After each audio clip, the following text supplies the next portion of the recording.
الحمدللہ رب العالمین والصلاة والسلام علی اشرف الانبیاء والمرسلین وعلی آلہ واصحابہ اجمعین. قال اللہ تعالی وتبارک فی القرآن المجید والفرقان الحمید. بسم اللہ الرحمن الرحیم.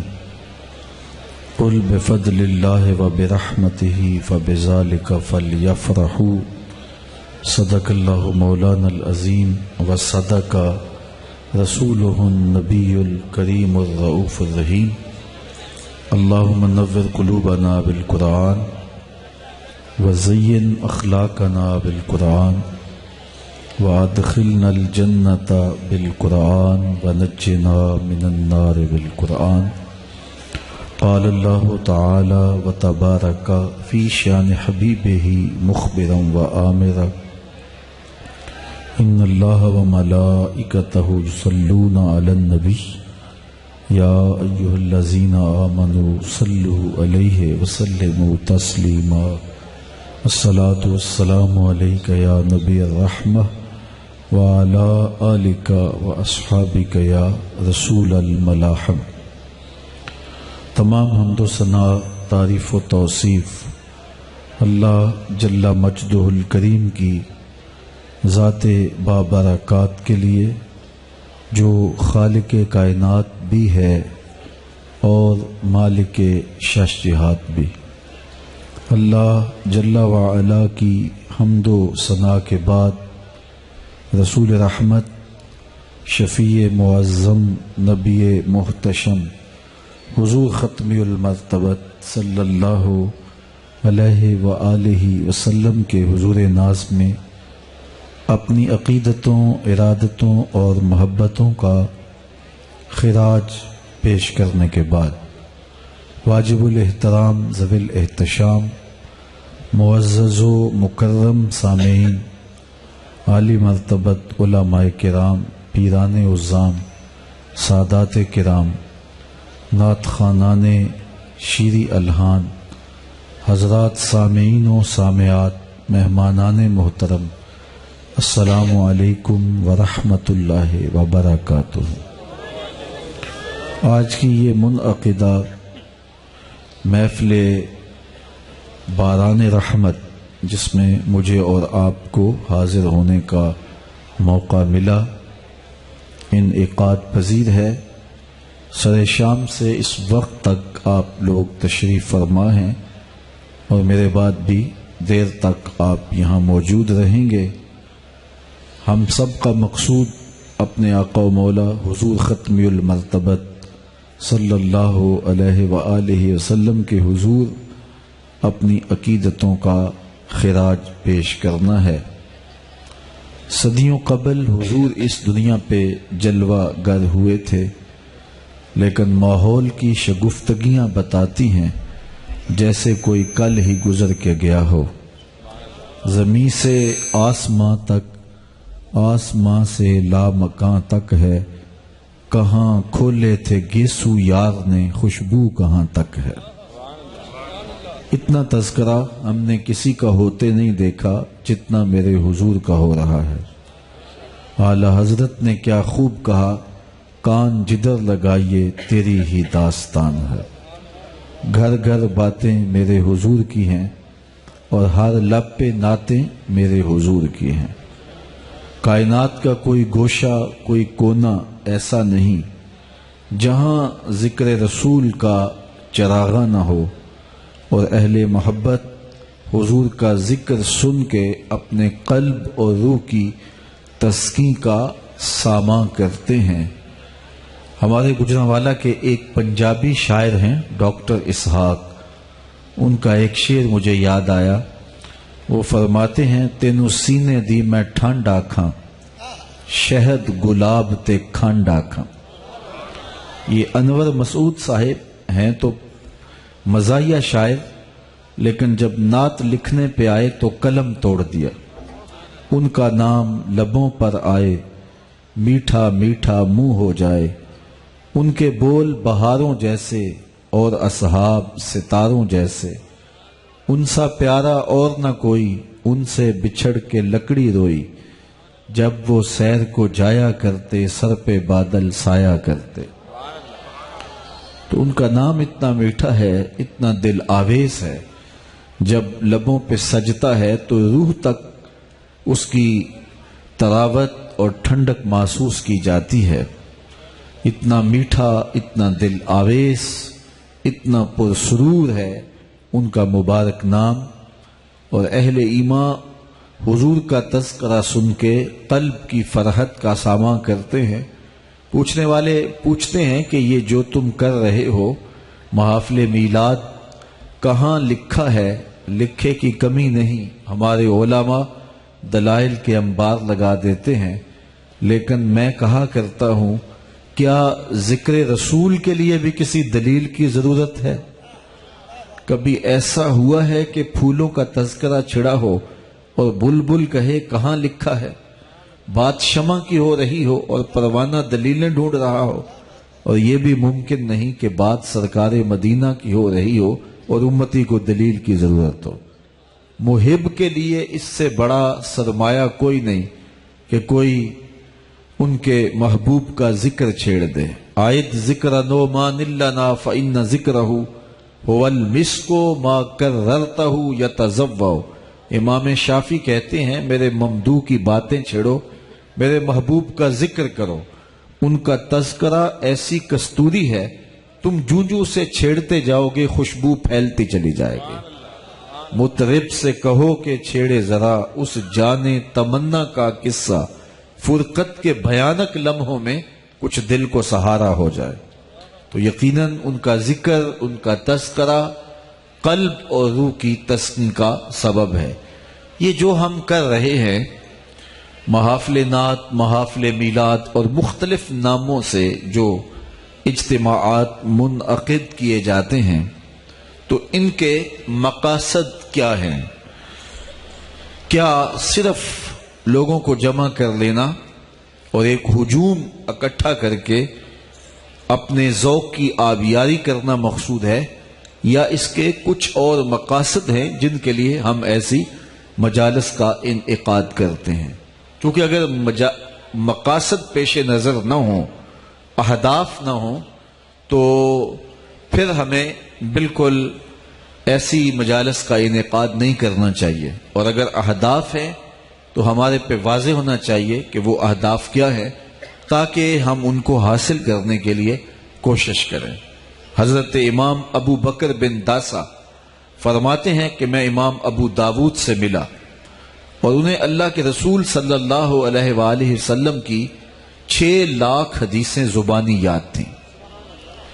تو انہوں نے فرمایا کہ میں نے حضور علیہ السلام کے فرامین جو میرے تک پہنچے اور میں نے ان کو یاد کیا، ان کا ایک خلاصہ تیار کیا، تو میرے پاس رہ گئیں 4000 حدیثیں۔ 6 لاکھ احادیث رسول کا خلاصہ تیار ہوا تو میرے پاس رہ گئیں 4000 حدیثیں۔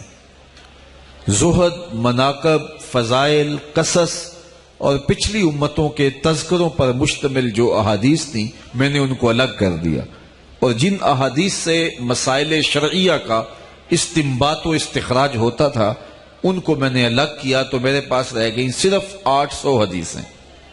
ان 800 احادیث رسول کا میں نے ایک اور خلاصہ تیار کیا تو میرے پاس رہ گئیں صرف 4 حدیثیں۔ ان 4 حدیثوں کے بارے میں وہ کہتے ہیں یہ اساس الاسلام ہیں، اسلام کی جڑ ہے، اسلام کی بنیاد ہیں۔ ان 4 حدیثوں میں سے ایک حدیث یہ ہے، من حسن اسلام المرء ترکہ ما لا یعنی ہے، کسی شخص کے اسلام کا حسن یہ ہے کہ وہ ہر بے مقصد کام کو چھوڑ دے۔ تو ہم جب کوئی بھی کام کرتے ہیں اس کی مقصدیت پیش نظر ہوتی ہے، اور اگر وہ اہداف اور وہ مقاصد حاصل نہ ہو رہے ہوں تو پھر ہمیں ضرور سوچنا چاہیے۔ تو یہ جو محافل، یہ جو مجالس ہم منعقد کرتے ہیں، ان کے مقاصد کیا ہیں اور ان کے اہداف کیا ہیں؟ تو یہ بات ذہن میں رکھیں کہ ہم نے بطور مسلم والد اپنی نئی نسلوں کو حضور علیہ السلام کی محبت، ان کے سینے میں اجاگر کرنی ہے، اور یہ ہماری ذمہ داری ہے بطور مسلم والد۔ ہم نے بھی اپنے آباء و اجداد سے حب رسول کا ورثہ لیا، اور وہ آج ہمارے سینوں میں جو پیار منتقل ہوا تو وہ ہمارے ماں باپ کی وجہ سے ہمارے سینوں میں آیا۔ اقبال نے کہا تھا، نام تو از پدر آموختم، حضور آپ کا نام میں نے اپنے باپ سے سیکھا تھا۔ تو ہم اپنے آباء و اجداد سے دین لیا، حضور کا پیار لیا، حضور کی محبت لی، اور وہی پیار، وہی ورثہ ہم نے اب اپنی نئی نسل کے اندر منتقل کرنا ہے۔ تو نئی نسل کے اندر حضور کے پیار کو منتقل کرنے کا زود اثر ذریعہ کیا ہو سکتا ہے؟ تو اس عنوان کے ساتھ میرے کچھ وقت کی گفتگو آپ تک پہنچے گی، اور مجھے امید ہے کہ آپ توجہ انہماک کے ساتھ میری گفتگو سماعت کریں گے تو آپ کو بہت فائدہ ہوگا۔ میرا مزاج مقررین کی طرح قطن نہیں ہے، باقاعدہ آپ کے شہر میں پہلی مرتبہ ہی آیا ہوں، ایک دو مرتبہ دروس قرآن کے لیے آج سے بہت پہلے حاضر ہوا تھا، اور آج ایک مدت کے بعد میں آپ کے شہر میں آیا ہوں، تو میرے مزاج سے آپ لوگ آشنا نہیں ہیں، میں آپ کے مزاج سے آشنا نہیں ہوں۔ ہمارے خطبہ آدھی تقریر خود کرتے ہیں، آدھی مجمع سے کرواتے ہیں، میں ساری خود ہی کرتا ہوں، لیکن مجھے صرف آپ کی توجہ چاہیے ہوگی، اثر کرے نہ کرے سن تو لے میری فریاد، نہیں ہے داد کا طالب یہ بندہ آزاد۔ تو ہمارے وہ اہداف کیا ہیں، اور ہمارا ہدف ان محافل سے حضور کی محبت اپنی نئی نسل میں منتقل کرنا ہے، اور یہ محبت کا جوہر جو ہر مومن کے سینے کا نور ہے اور جس کے دم سے بزم عالم میں چراغاں ہے، یہ نئی نسل کے اندر ہم کیسے منتقل کر سکتے ہیں؟ علامہ اقبال کے حوالے سے 3 باتیں، اور نے مجھے مہلت دی تو ایک بات اپنی جانب سے عرض کر کے میں زیادہ سے زیادہ پون گھنٹے میں اس گفتگو کو پہنچا کے اپنی گفتگو سمیٹ لوں گا۔ اللہ میری زبان پر حق جاری فرمائے۔ اقبال کہتے ہیں کہ نئی نسل کے سینے میں حضور کا پیار منتقل کرنا چاہو تو 3 کام کرنے ہوں گے۔ سب سے پہلا کام، اور یہ میری اور آپ کی ذمہ داری ہے کہ ہم یہ ورثہ اپنی نئی نسل کے سینے میں منتقل کر کے جائیں، وہ اچھے ڈاکٹر بن جائیں، وہ انجینئر بن جائیں، وہ اچھے بزنس مین بن جائیں، لیکن یہ کبھی نہ بھولیے گا وہ اچھے عاشق رسول بھی بنیں، اور حب رسول کا چراغاں ان کے سینے میں ہو۔ تو اس کے لیے ہمیں کیا کرنا ہوگا؟ تو اقبال کہتے ہیں 3 کام کرنے ہوں گے، اور یہ وہ نصاب ہے مختصر جس کو آپ صبح سے ہی اپنے گھروں کے اندر شروع کر سکتے ہیں، اس کے لیے کوئی طویل منصوبہ بندی کی ضرورت نہیں ہے۔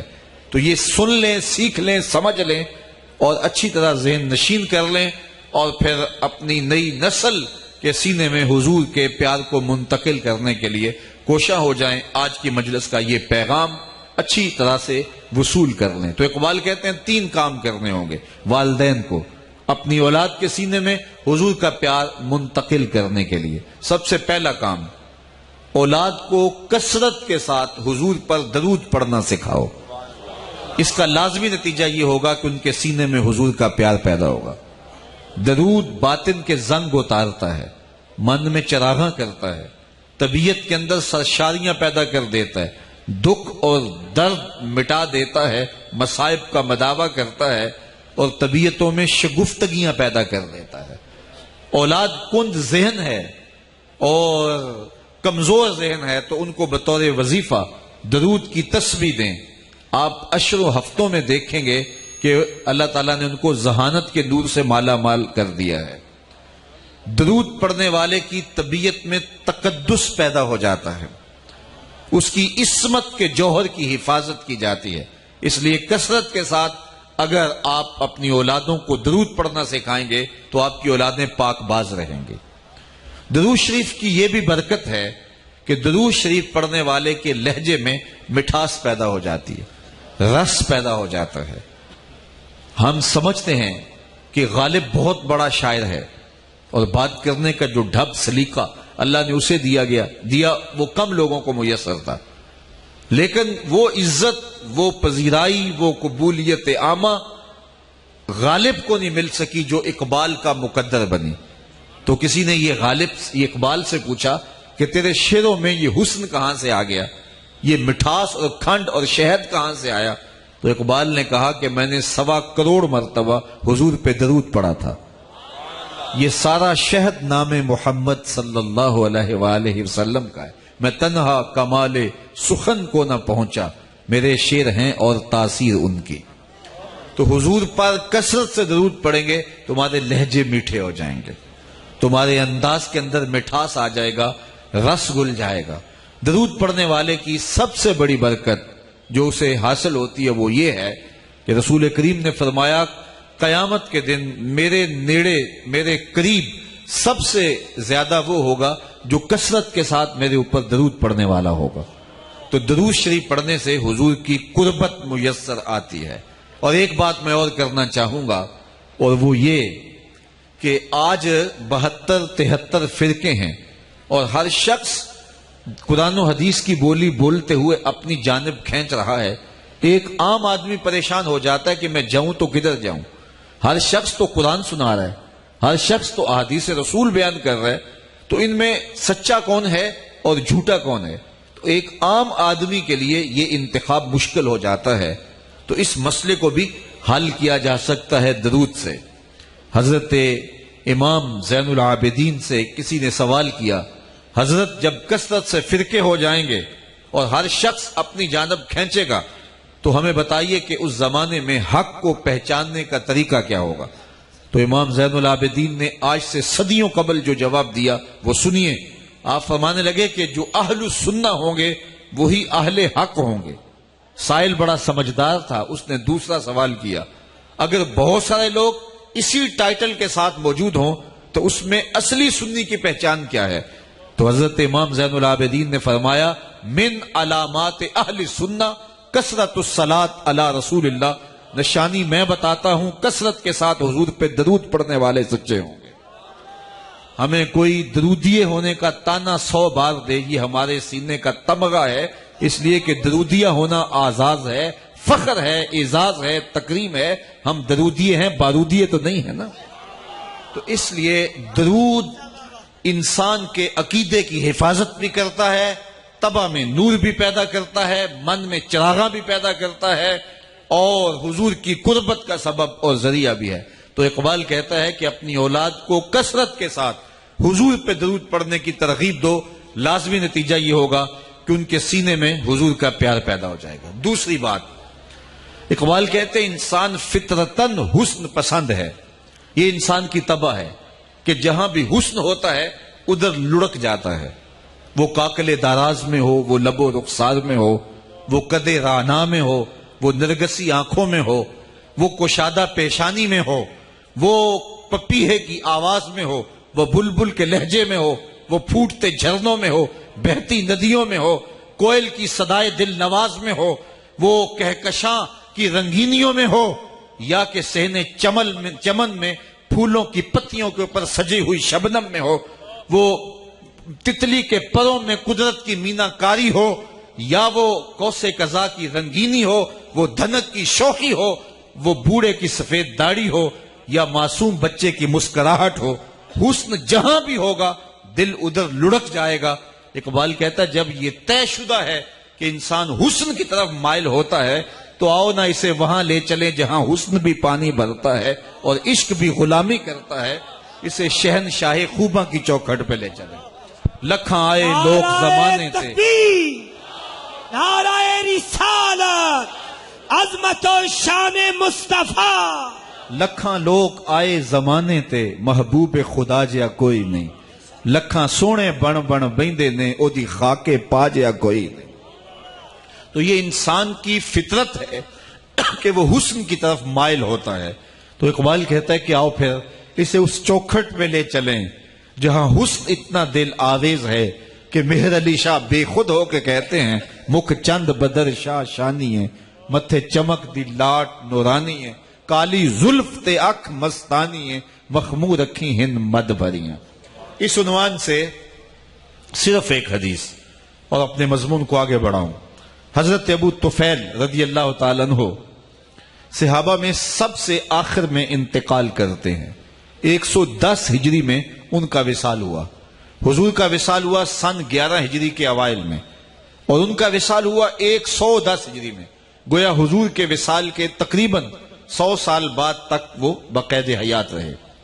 حج کا موسم تھا، لوگوں کا ہجوم تھا. حضرت ابو طفیل رضی اللہ تعالیٰ عنہ ایک اونچے ٹیلے پہ چڑھ گئے اور لوگوں سے مخاطب ہو کے کہنے لگے، لوگوں اس وقت روئے زمین پہ میرے علاوہ کوئی نہیں جس نے حضور کو دیکھا ہو. صرف یہی آنکھیں ہیں جنہوں نے حضور کے جمال جہاں آرا کو دیکھا ہے. آؤ مجھ سے حضور کی باتیں سنو. اللہ اکبر، کتنا ناز ہے کہ میں نے حضور کو دیکھا. استاد ابراہیم ذوق نے ایک دن اپنے شاگردوں سے کہا تھا، آنے والی صدیاں تم پہ ناز کریں گی اے لوگوں، تم نے ذوق کو دیکھا، تم نے ذوق سے باتیں کی ہیں. ہمارے استاد ہوتے تھے سر محمد علی حاشر. ان کی زندگی کی آخری ایام تھے، بہت بوڑھے تھے اور میں بالکل بچہ تھا. تو میں نے محیط الدائرہ ان سے پڑھا ہے. تو کبھی وہ بات کرتے تو بڑے فخریہ انداز میں کہتے کہ میں اقبال کی مجلس میں بیٹھتا رہا ہوں. میں نے مولانا ظفر علی خان کے ساتھ کام کیا ہے. ان کا ذمہ دار اخبار نکلتا اس زمانے میں. تو استاد اچھے کاتب بھی تھے، تو اس کی شاہ سرخیاں لکھتے تھے. تو بڑے ناز سے کہتے کہ میں مولانا ظفر علی خان کے ساتھ بیٹھا ہوں، میں اقبال کی مجلس میں بیٹھتا رہا ہوں. یار جس نے اقبال کی مجلس پائی ہو، جس نے مولانا ظفر علی خان کو دیکھا ہو، وہ تو ناز کرے، اور جس کی آنکھوں نے جمال محمد عربی دیکھا ہو تو وہ ناز کیوں نہ کرے. تو حضرت ابو طفیل نے کہا، لوگوں اس وقت روئے زمین پہ میرے علاوہ کوئی نہیں جس نے حضور کو دیکھا ہو. آؤ مجھ سے حضور کی باتیں سنو. لوگ جمع ہو گئے. حج کا موسم تھا تو لوگوں نے مسائل تو حج کے پوچھے ہوں گے نا. جن لوگوں نے حج کیا ہے انہیں اس بات کا اندازہ ہے کہ کوئی داڑھی والا شخص نظر آ جائے تو لوگ حج کے مسائل پوچھنے لگ جاتے ہیں، کیونکہ اکثر لوگ زندگی میں پہلی مرتبہ گئے ہوتے ہیں. اور اگر کوئی ہر سال بھی جاتا ہے تو یہ سال کے بعد آنے والی عبادت ہے، تو مسائل پوچھنے ہی پڑتے ہیں. جس طرح عید کے موقع پہ ہر سال بتانا ہی پڑتا ہے کہ عید کا طریقہ کیا ہے. تو حج بھی چونکہ سال کے بعد آتا ہے، اگر کوئی ہر موسم میں بھی جانے والا ہو تو پھر بھی اس کو پوچھنا پڑتا ہے. تو کوئی عالم نظر آئے تو لوگ اسے پوچھتے ہیں. تو ایک صحابی مل گیا تو تابعین کو چاہیے تھا کہ پوچھتے، حضور نے طواف زیارہ کیسے کیا، حضور نے صفا مروہ کی سعی کیسے کی، حضور علیہ السلام نے مزدلفہ کی شب کیسے گزاری، منا کی راتیں کیسے بسر ہوئیں، رمی جمار کیسے کیا، عرفہ کے اندر حضور نے کیسے دعائیں کی. لیکن تاریخ کا جواب نفی میں ہے. حج کا موسم ہے اور ایک صحابی مل گیا ہے. کسی تابعی نے یہ نہیں پوچھا حضور نے حج کیسے کیا، کہا صف لنا رسول اللہ صلی اللہ علیہ وسلم، تم نے حضور کو دیکھا ہے، پھر بتاؤ حضور کی زلفیں کیسی تھیں، حضور کی آنکھیں کیسی تھیں، آنکھوں میں مازاق کے کجلے کیسے تھے. تو انہوں نے حضور کا حلیہ پوچھا. تو حضرت ابو طفیل نے 3 لفظوں میں حضور کا حلیہ بیان کیا. وہ 3 لفظ آپ یاد کر سکتے ہیں اور اپنی نسل کو بتا سکتے ہیں. وہ 3 لفظ کیا ہیں؟ حضرت ابو طفیل نے کہا، کان رسول اللہ صلی اللہ علیہ وسلم ابیضا ملیحن مقصدا. ایک تو چٹے رنگ کے تھے، ایک حسن نمکین تھا، اور ایک ہر معاملے میں توازن تھا. تو یہ 3 لفظ تھے جن لفظوں سے حضور کا حلیہ بیان کیا. حضور کی رنگت سفید تھی، وہ سفیدی جس میں تھوڑی سی سرخی کی آمیزش تھی. ازہر اللون کے لفظ بھی ہیں حضور کی رنگت کے لیے. اور پھر دوسری بات کہی، حضور کا حسن نمکین تھا. ایک ہوتا ہے میٹھا حسن، دیکھو تو تڑپ جاؤ، اور ایک ہوتا ہے نمکین حسن، دیکھو تو پھر دیکھتے ہی رہ جاؤ. حضور نے خود فرمایا، انا املہ ہو واخی یوسف اسبہ ہو، میں نمکین حسن والا ہوں اور میرا بھائی یوسف میٹھے حسن والا. اللہ اکبر. شاہ عبد الرحیم محدث دہلوی، شاہ ولی اللہ کے والد، وہ کہتے ہیں میں نے خواب میں حضور کی زیارت کی اور میں نے حضور سے یہ سوال کیا کہ حضور آپ کا حسن نمکین اور جناب یوسف کا حسن سبی میٹھا، وہاں تو زنانے مصر کی انگلیاں کٹ گئیں اور یہاں کوئی ایسا واقعہ پیش نہیں آیا، جبکہ حسن ملی زیادہ پرکشش ہوتا ہے، تو اس کا سبب کیا ہے؟ تو حضور نے فرمایا، جمالی مستور عن اعین الناس غیرۃ من اللہ. اے عبد الرحیم، اللہ نے غیرت محبت کی وجہ سے میرے حسن کو لوگوں کی نظروں سے چھپا کے رکھا ہے. چونکہ کوئی محب نہیں چاہتا کہ میرا محبوب کوئی دیکھے. وہ قتیل شفائی نے تو یہاں تک کہہ دیا کہ اس حد تلک بڑھ گئی ہے بے اعتمادی کہ تجھ سے بھی چھپانا چاہتا ہوں. وہ کہتا ہے میری تو آرزو یہ ہے کہ تو آئینہ بھی نہ دیکھے. تو محبوب کوئی نہ دیکھے یہ محب کی غیرت محبت ہوتی ہے. تو کہا میرے حسن کو لوگوں کی نظروں سے چھپا کے رکھا ہے، اور اگر میرا حسن ظاہر ہو جاتا تو کوئی تاب بھی نہ لا سکتا. یہ چھپے ہوئے حسن کا عالم ہے کہ حضرت حسان بن ثابت فرماتے ہیں فَلَمَّا نَظَرْتُ إِلَىٰ أَنْوَارِهِ فَوَدَعْتُ كَفِّي عَلَىٰ عَيْنِي خَوْفًا مِّن ذِهَابِ بَصَرِي. جب میں حضور کے چہرے کو دیکھتا تو آنکھوں پہ انگلیاں رکھ کے انگلیوں کی اوٹ سے دیکھتا کہ حضور کے جلووں کی چمک سے آنکھوں کی بینائی نہ جاتی رہے. یہ کون سے حسن کی بات ہے؟ جو چھپا ہوا حسن ہے اور دیکھنے والا شاعر ہے. اور آپ سمجھتے ہیں شاعر حسن دیکھنے میں بڑا دلیر ہوتا ہے، لیکن وہ چھپا ہوا حسن شاعر دیکھتا ہے تو پھر بھی آنکھوں پہ انگلیاں رکھ کے دیکھتا ہے. اور اگر یہ حسن بے نقاب ہوتا تو کیا ہوتا؟ وہ کیا کسی نے کہا تھا یہی بہتر ہے کہ وہ پردے میں روح پوش رہے، وہ اگر پردہ اٹھا دے تو کسے ہوش رہے. تو حضور علیہ السلام کا حسن بیان فرمایا کہ حضور کا حسن نمکین تھا. تیسری بات مقصد، متوازن، سواء صدر والبطن، سینہ اور پیٹ برابر. حضور علیہ السلام لیسا بالطویل ولا بالکثیر، قد لمبا بھی نہیں تھا، پست قامت بھی نہیں تھے، درمیانی قد و قامت. لیکن 10,000 کا اجتماع بھی ہو حضور تشریف لائیں. اذا جامع الناس غمرہم، حضور تشریف لاتے تو کندھے لوگوں کے سروں سے اونچے دکھائی دیتے. یہ اللہ نے اپنے محبوب کو شان دی ہے. تو اقبال کہتا ہے کہ انسان فطرتاً حسن پسند ہے، تو جب حضور کا حسن آپ اپنی اولاد کے سامنے رکھیں گے تو ان کے سینے میں حضور کا پیار پیدا ہوگا. تیسری بات، انسان کی طبع یہ ہے کہ وہ کسی شخص کے کردار سے متاثر ہوتا ہے. تو اگر آپ اپنی نئی نسل کے سامنے حضور کی سیرت بیان کریں گے تو ان کے سینے میں حضور کا پیار پیدا ہوگا. اس لیے کہ جیسی صورت میرے حضور کی ہے ایسی صورت بھی کسی کی نہیں، اور جیسی سیرت میرے حضور کی ہے ایسی سیرت بھی کسی کی نہیں.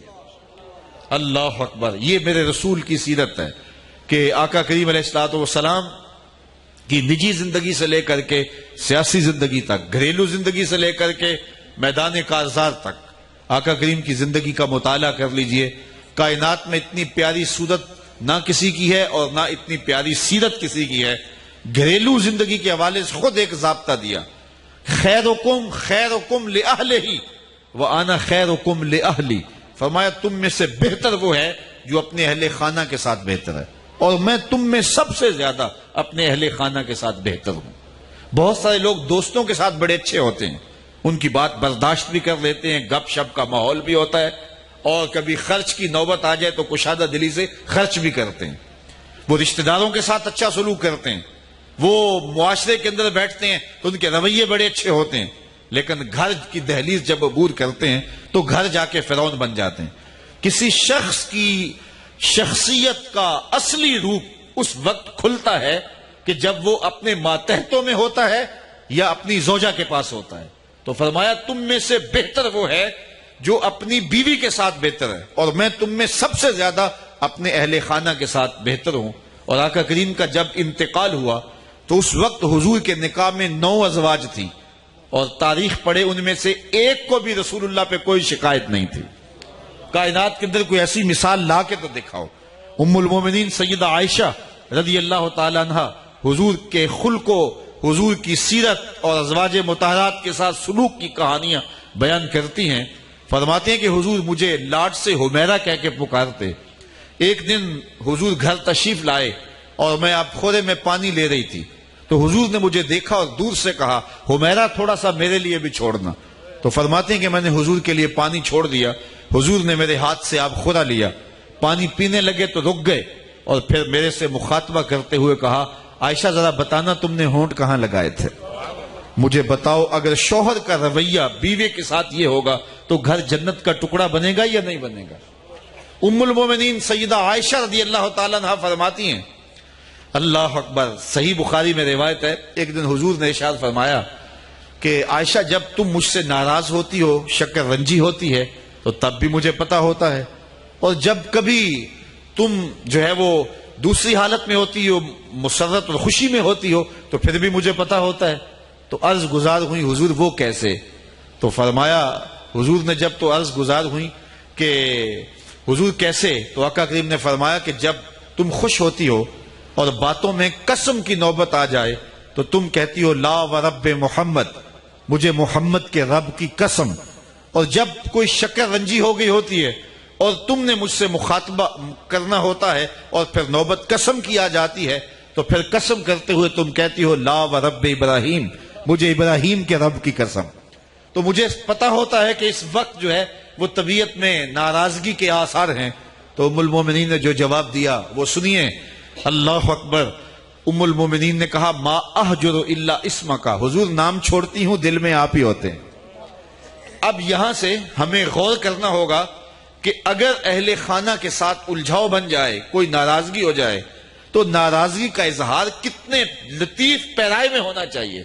آج تو عورت خاوند سے، شوہر سے بگڑ جائے تو سسرال کو بھی پتا ہے، میکے کو بھی پتا ہے، پوری گلے محلے کو بھی پتا ہے، سہیلیوں کو بھی پتا ہے کہ آج ان کے گھر میں الجھاؤ بن گیا ہے، لیکن کتنی حساس اور نازک صورتحال ہے۔ کہا جب تم ناراض ہوتی ہو تو قسم اٹھاتی ہو تو لا و رب ابراہیم کہتی ہو، اور جب تم راضی ہوتی ہو قسم اٹھاتی ہو لا و رب محمد، مجھے محمد کے رب کی قسم، یہ اٹھاتی ہو۔ تو اس سے میں جو ہے وہ سمجھتا ہوں کہ اس وقت طبیعت کیسی ہے۔ تو یہ تھا ان کے پیار کا عالم۔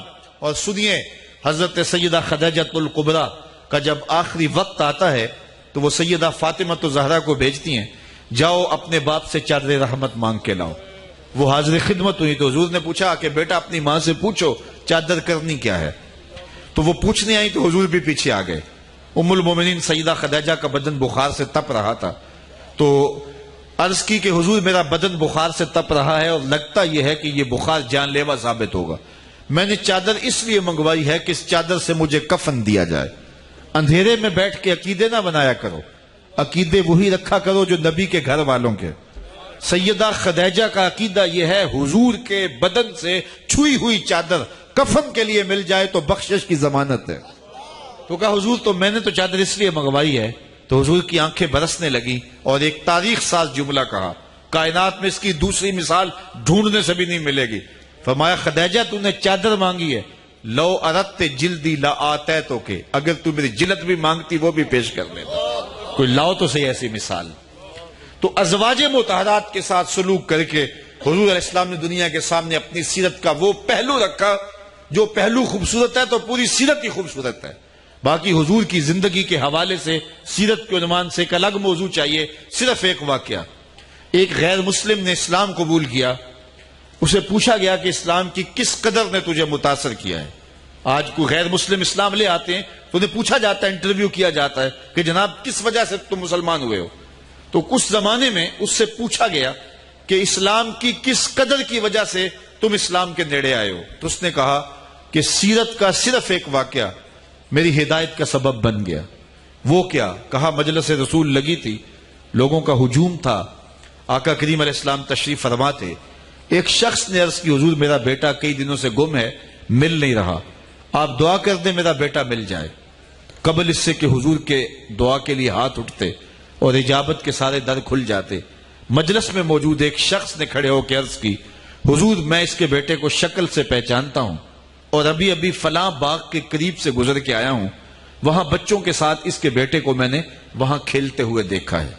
باپ نے جب سنا کہ میرا بیٹا فلاں باغ میں ہے تو وہ دوڑ پڑا، تو حضور فرمایا سے بلایا گیا، کہا بہت جلدی ہے؟ جی حضور آپ جانتے ہیں ایک باپ کے جذبات کیا ہوتے ہیں، کئی دنوں سے بچہ بچھڑا ہے، آنکھیں ترس گئی ہیں، اور ممتا کی ماری ماں نے تو کئی دن سے نہ کچھ کھایا ہے نہ کچھ پیا ہے، میں چاہتا ہوں کہ جلدی بیٹے کو ملوں، آنکھیں ٹھنڈی کروں اور ممتا کی ماری ماں کے دل کو بھی قرار ملے۔ فرمایا ضرور جاؤ، میں تجھے روکتا نہیں، روکنے کے لیے بلایا بھی نہیں، لیکن تمہیں جو بلایا ہے اس کا بھی ایک مقصد تھا۔ جی حضور ارشاد فرمائیے۔ فرمایا جب باغ کنارے جاؤ اور بچوں کے ساتھ اپنے بیٹے کو کھیلتا ہوا دیکھو تو اسے بیٹا بیٹا کہہ کے پکارنے نہ لگ جانا، اس کا جو نام رکھا ہے اس نام سے پکارنا اور گھر لے جانا۔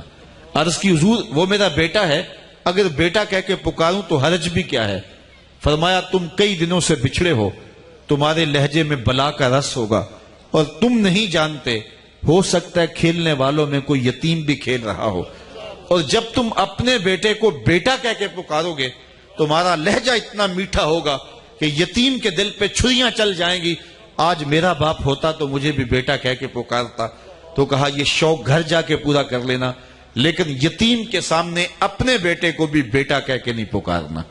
یہ شریعت کا دیا ہوا ضابطہ ہے. بیوہ کے سامنے اپنی بیوی سے پیار نہ کرو, غریب کے سامنے اپنی دولت کی نمائش نہ کرو, بلکہ میرے حضور نے یہاں تک فرمایا اپنے گوشت کی خوشبو سے سائے کو تکلیف نہ دو, یا تو تھوڑا سا پانی زیادہ ڈال لو اور شوربے کی پیالی غریب ہمسایوں کے گھر بھی بیچ دو.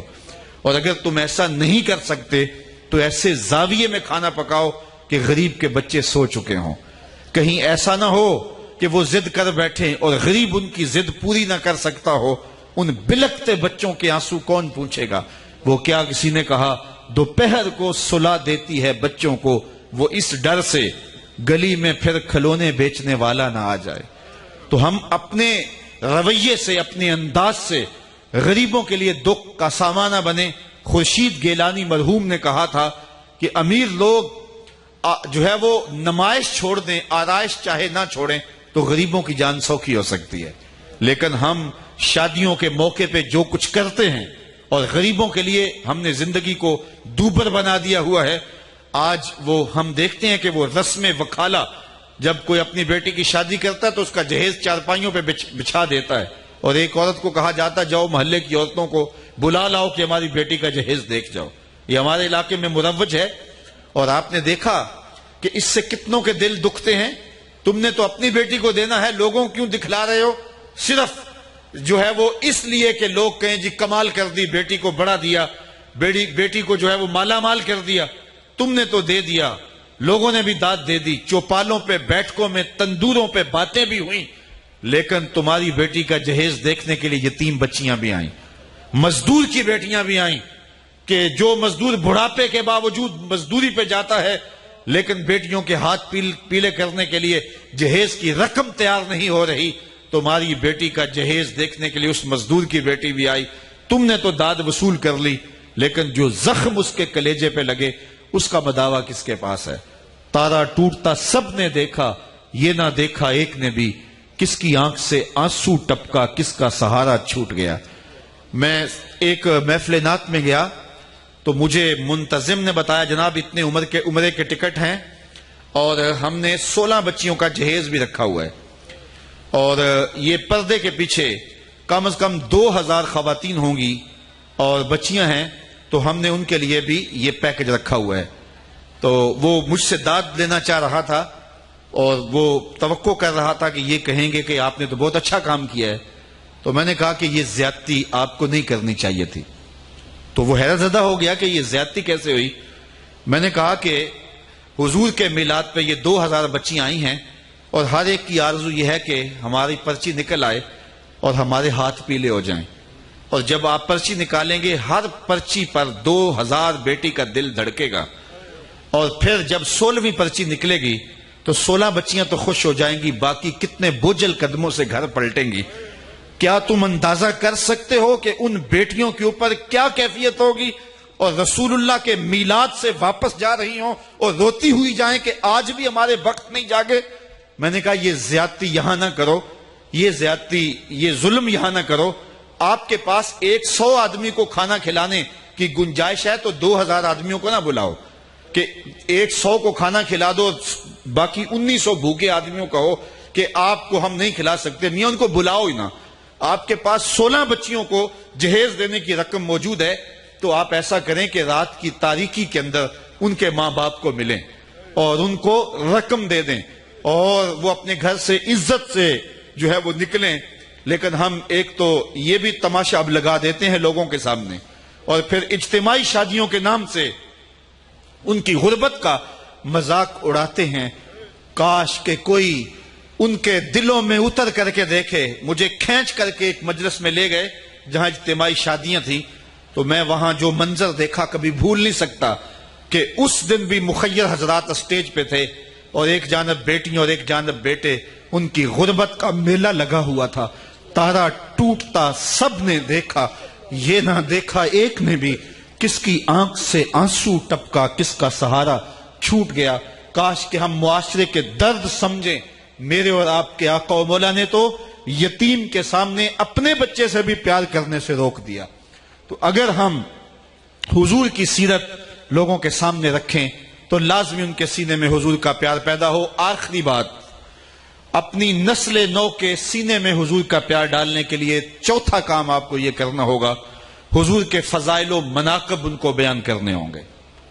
میں آپ سے انصاف سے پوچھتا ہوں، میرا نہ تو جو ہے وہ کوئی جارحانہ انداز ہے گفتگو کرنے کا اور نہ میرا مزاج ہے، لیکن میں یہ آپ سے انصاف سے پوچھتا ہوں، اگر آپ اپنی نسل نو کو یہ بتائیں کہ نبی دیوار کے پیچھے نہیں جانتا، دیوار کے پیچھے کیا ہے اس کو نہیں جانتا، تو مجھے بتائیں کہ اس کے سینے میں کیا رسول اللہ کا پیار پیدا ہوگا؟